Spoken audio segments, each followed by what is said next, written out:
Hey, I'm Jeff Nelson with VegSource. I'm 68 years old, and in this video, I'm going to share my exercise routine and what I eat in a day. And I'm going to show you how I make some very tasty sauces that I use to make my meals delicious. Actually, my wife, she makes them, but you're going to want to have these. About 7 years ago, I decided to get back in shape, and I started with a lot of bike riding, and in the past couple of years, I've switched to running, and I run maybe 25 miles a week. I've run probably 8 or 10 half marathons with my son in the past year or two, but he runs the full marathon, I run the half, and I'm always in the top 3 finishers in my age group. That's 65 to 69, no matter how big the group is. And this is the Malibu half marathon. Those are my kids with me, and I won this that day, my age group, beating 30 or 40 other old guys, and it's a fantastic journey. I enjoy it a lot, and I'm here to tell you that it's never too late to get into the best shape of your life. If you're in your 50s, your 60s, your 70s, making your fitness a priority should be your number one job, and here's why. First, you've earned this time to focus on yourself, and good health allows you to enjoy life to the fullest. Number 2, you're likely to have more flexibility in your schedule now than in other times of your life. And number 3, why not become fit and trim and someone who doesn't need doctors unless you fall and crack a rib or something, and I've been there. But to get fit, you don't need extreme routines or the latest biohacks to get there. You just focus on the basics, moving every day, eating whole foods, and getting outside for some fresh air. These are the foundations of lifelong fitness.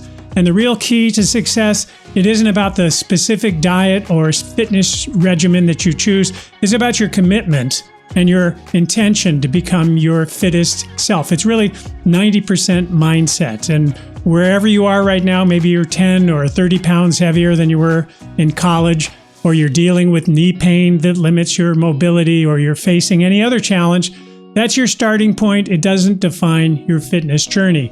Your commitment, that's what defines it, and you have absolutely no excuse but to get in the best shape of your life. So when you make a genuine commitment, you unlock a force within yourself, and that commitment is what's going to carry you through tough days, or when you don't feel like exercising, or when progress seems slow. It doesn't matter if you haven't exercised in years or if you've tried and failed before. Today, even just right now, watching this video, you can choose to commit to achieving your best health and fitness. And the way to do that is first to know that you're in it for the long haul. If it takes 3 months or 3 years to get into the shape that you envision, you're in full weight. You're going to do what it takes. Now, I'm not a bodybuilder. My goal is not to become Arnold Schwarzenegger, but yes, I want a trim physique, and I want to be physically in good condition for whatever I want to do. How do you start doing this? You pick a routine. You pick what kind of exercise you want to start, and then you set some clear, achievable goals. You start with small, manageable targets. Start easy. You don't want to hurt yourself. And as you achieve modest goals, your confidence is going to grow, increasing your commitment. You want to visualize your success regularly. Imagine yourself achieving your fitness goals. How will you feel? What will you be able to do? I even made a vision board starting out of how I wanted to feel. This is it. It's kind of corny, right? But there's some power to visualization, and what you're trying to do is feed your commitment to give an image of where you want to go and how that will feel. Next, you want to create a support system. Share your goals with friends or family who are going to encourage you. Find a workout buddy who shares your commitment. For me, it's my son. We follow each other on Strava, which is an app where people record their workouts, and you follow other friends, and we keep an eye on each other. We share comments and encouragement. Celebrate every victory. Acknowledge every step forward. Again, you're feeding your commitment, and learn from setbacks. If you slip up, that's okay. If you get injured, stop and heal, and then get back into taking it easy until you're ready. Most of all, remember your why. Regularly remind yourself why you started this journey. Your reasons are powerful motivators. You want to feel good. You want to look good. You want to avoid being sick. You want to be able to travel and enjoy your life and your family for a lot more years to come. So here's my daily routine, my morning ritual as I weigh myself. This helps me to stay accountable.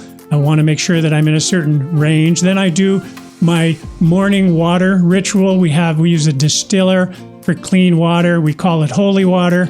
And I make a couple of pitchers worth overnight, which I fill the pitchers in the morning.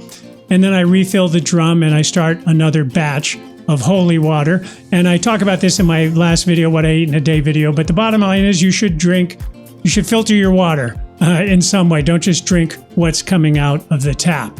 My exercise routine is I'm out the door for a run. And in the morning, I might have to bring in the trash cans. And this is one of the reasons you want to stay in shape. You want to be able to do whatever you have to do around your house until you're 105. I run 5 or 6 days a week. 3 of those days, I run at a gentle pace, maybe 6 miles. I run 9 to 10 minutes per mile. Occasionally, I run hills. Then 2 days a week, I do sprint intervals. And first, I warm up. And then, for example, I run 4 minutes fast and 3 minutes slow. I repeat that 4 times. Or another day, I might run 6 60-second sprints with 2 minutes of slow between. And strength training, then I usually do this 5 days a week. I'm mostly into calisthenics, pull-ups and push-ups and associated exercises, squats maybe. And if you want to do something like this, it takes some kind of pull-up bar. There are lots. It's a great way because you don't need a lot of equipment. I got this cage during COVID and my son and I bought weights so we could work out. I put it in the backyard and I put some cinder blocks underneath it, 8x8 blocks, and that was enough to raise it up so I can hang on the bar and my feet are not touching the ground. I'll put a link to this thing in the description, but I started out being able to do maybe 2 pull-ups. So I used bands to help do pull-ups. I did negative pull-ups or eccentric pull-ups as they're called. You just do the lowering phase where the muscle is lengthened under tension. And I did that with weights. I added weights to myself to make it harder. And I got to be able to do maybe 3 or 4 pull-ups. And now I'm doing a weekly series, 3 days a week to build up my number. So Monday, Wednesday, and Friday, I do pull-ups in the morning, pretty much first thing when I get up. And on Monday, I do as many pull-ups as I can 3 times with a 5-minute rest in between. So currently I can do 6 pull-ups. So I do 6, then I rest for 5 minutes. Then I do 6 again or whatever. Maybe I can only get to 5 the second time. And then I rest another 5 minutes. And then on my last set, maybe it's only 5 again. I do that. The key is to use good form. Get the full range of motion. Go slowly so that you maximize the time under tension. There's a bit of a trade-off when you go slow. You get a better workout, but you can't do as many pull-ups. But doing good form, that's the most important. That's what's going to take you the farthest in the long run. Okay, then Wednesdays, I do what I call my half max pull-ups. I do 10 sets with 60 seconds of rest between each set. So right now I can do 6 pull-ups. So for a half max Wednesday, I take half that number, 3 pull-ups, and I do 3 pull-ups. I rest for a minute, then I do 3 pull-ups again. I rest for another minute, and I do another 3 pull-ups. And I do this 10 times. Maybe on the last few sets, I can only do 2 pull-ups with good form. I can't do all 3. That's okay. So that workout might look like this. 8 times I did 3 pull-ups, and then the last 2 I could only do 2 pull-ups. And that's a total of 28 pull-ups in that workout, which is not bad. Once I can do 3 pull-ups every time for 10 times, then the next Wednesday I do it, I'm starting with 4 pull-ups at the start rather than 3. Then on Fridays, I do what's called ascending ladders. I do 5 ladders, and I'm going to do a pull-up, and then I rest for 30 seconds, and then I add 1 more. So I start to do 1 pull-up, rest for 30 seconds. Then I do 2 pull-ups, rest for 30 seconds. Then I do 3 pull-ups, rest for 30 seconds. Maybe I can get to 5 pull-ups, and then I can't do any others. So then I start a new ladder. Again, I start with 1 pull-up, rest for 30 seconds, 2 pull-ups, rest for 30 seconds, 3 pull-ups, and so on. So over 5 ladders, it might look like this. The first time I did 5 pull-ups. The second time I only got to 4 pull-ups, and third time, then the 4th and 5th, I could only do 3 pull-ups. So those are my 5 ladders. It's actually, when you add it up, it's 47 pull-ups I did in that Friday. So that's pretty good volume. Now, on the other days, like Tuesday and Thursday, and maybe Saturday, I'll do push-ups. And what I do is like 15 to 20 push-ups, rest for 3 or 4 minutes, and then do 20 more. And I'll do that maybe 4 or 5 times. So that's a total of 80 or 100 push-ups in that session. I also do dead hangs whenever I think about it. I like to do them outside, And I have a bar in my bedroom where I'll do them sometimes at night when we're watching TV, or even in the middle of the night. If I get up, I might, as I'm coming back to bed, do a dead hang for 30 or 40 seconds. And this is really a great thing, not just to build hand strength, but it's great for your shoulders. And I had a shoulder injury that lingered for like a year. And there's so many videos on YouTube, even orthopedic surgeons are on YouTube talking about dead hangs and using them as a successful way to treat your shoulder injury, even just like better than shoulder surgery in many cases. I'll put a link to one of those videos. But when I had this lingering shoulder injury, I started doing dead hangs, and it went away just entirely after a few months of doing these a few times a day. So you can start, if it's too hard, you can put 1 foot or your feet on the ground to take some of the weight off. And over time, you want to build up how long you can hang there, maybe to 30 seconds, ideally closer to a minute. I also do some dips on push-up days, on some dip bars or on my cage with the rings. I'm not doing these heavily, but this is just another push exercise, and I may do it on my push days, as I say. I will sometimes do chin-ups on my pull days, where your palms are faced towards you, and this hits your biceps more. Sometimes I do Australian pull-ups.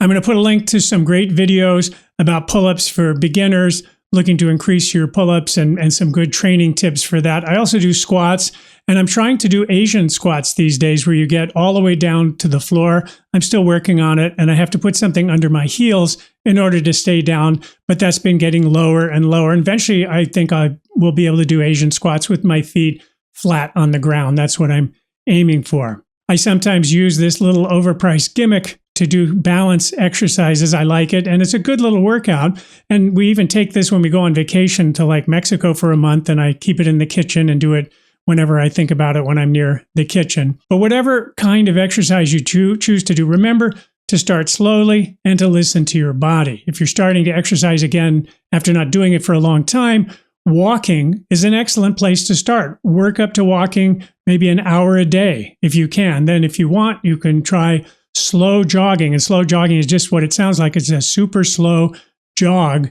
And working to be able to do a super slow jog for, say, 20 minutes without stopping, that's really good. And that'll help build your VO2 max. VO2 max is a measurement of the maximum amount of oxygen your body can use during intense exercise. It's considered one of the best indicators of cardiovascular fitness and aerobic endurance. High intensity exercise is the way to really build your VO2 max. That's why I run sprints a couple of times a week. And I measure mine using a Garmin watch here, which is supposed to be fairly accurate. I think Apple Watch does the same thing. I've gotten mine to 49, but usually it's around 48. Or if I haven't been doing a lot of high intensity sprinting, it'll go down to 47. This is a chart for men my age. You can see that over 60 years old, if you're above 44, it's considered superior. But I do this, I'm not really comparing myself to anyone else. I want to see how I'm doing, and whether I'm increasing, whether that number is going up a point every so many weeks. So it's good feedback to let me know I'm increasing my fitness. When I train for a race, it goes up as my training gets harder. I also suggest that you track your exercise sets with a journal. Track your progress. I don't mean if for your walking or running, but if you're doing exercises for pull-ups or weightlifting or anything, you want to keep track and record that so that it will help motivate you to be consistent. And you can also see if you're not progressing, you're not making gains, and you need to adjust your routine. So recording that information helps to figure it out. Other health tips, obviously, that are important. Avoid tap water, as I said. Consider alternatives to using harsh chemicals in your life. Like I just use hot water to wash my clothes. I put it on the hottest setting, but I don't use any detergents. I use very mild soaps and shampoos on my body, and not too much of it. I use EWG, the Environmental Working Group. They rate different products based on toxicity, and I only use those with super low scores, which means the least bad ingredients. Now, we all know that sleep is important for your conditioning and recovery. I could make a separate video on that topic, but stress management, social engagement, these are important for your health as well. But in terms of what I eat, you can watch my recent What I Eat in a Day video for more, but most of my meals consist of organic vegetables, starches like rice or potatoes, beans, and greens. I like bananas and dates for snacks, and every now and then I eat richer food like when I go out to a restaurant, but I don't like to go out that much. or I go somewhere like Sharky's where I can get a Chef AJ burrito, which is low-fat, vegan, whole food. I love this tomato sauce that my wife makes. I eat a lot of it, and here's some photos she took when she made it. I'll put a link to the recipes in the description. I also love Benson's Tasty Table sodium replacement. It's herbs. There's no salt or sodium, but I like it a lot, and I use it often. I transfer it from a bag and put it in a holder so I can sprinkle it on my food. And if I'm still hungry when I'm done, I just have another helping. Sometimes my wife makes bread, and I like homemade bread. Sometimes I have a snack like rice with cut up dates in it. And I find this a satisfying way to eat. If I start eating food that's more rich, then that's not good, because then I start to want that richer foods. The best thing is to say no and just put myself back into a healthy zone. So that's it, guys. It's never too late to prioritize your health and fitness. I don't care if you're 65. Just start where you are, use what you have, and do what you can. Start today. And decide that you're going to prioritize your health and your fitness, that you're going to become the strongest, most vibrant version of yourself, because you deserve to feel good in your body. You deserve to have the energy to fully enjoy your life. And I'm going to be reporting on my progress, my workout program, as I go along every month or so here on the channel. I'm not a doctor, I'm not giving medical advice, but I'm offering something I think is much more valuable. I'm sharing inspiration for living your absolute best life. And I'm speaking to that part of you that knows you're capable of amazing things, that part that's ready to thrive, to feel incredible in your body, and to make every day count on this incredible planet. Guys, we're at a time where the planet is improving in a huge way. Trust me, be part of that. It's your turn to decide to take action to become the best athlete you're capable of being. Okay, that's it. Thanks for watching. Please give this video a like. If it resonated with you, subscribe. Click on the link below to follow me on my Substack, where I send out notifications when I have new things going up. Here's to your best health and your health freedom. Thanks.